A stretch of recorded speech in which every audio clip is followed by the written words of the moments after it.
天氣寒冷，為關懷社區的獨居長者，甲佇弱勢族群，台南市南區民德里甲佇社區發展協會，佇里長甲理事長的號召，邀集社區的志工，共同佇個活動中心來包水餃。里長陳瑞華表示，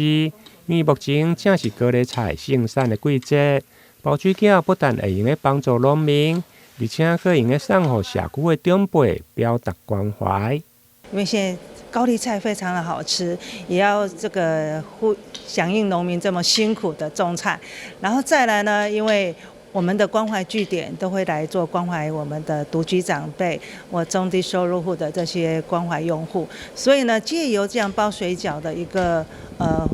小課程，然後我們去拜訪我們的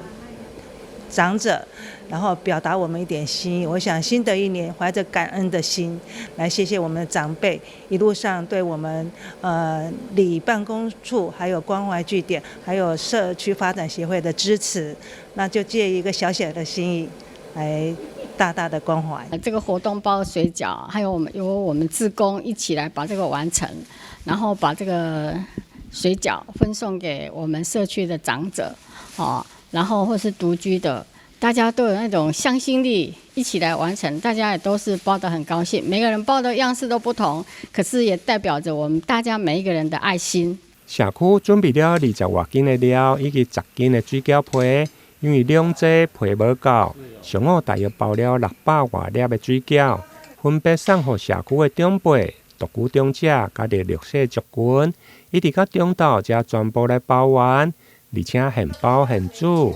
分享予在場的志工甲佇長輩做伙來品嘗，展現貫春年節，大家做伙包水餃，象徵環保、平安甲佇團圓。台南新聞林根採訪報道。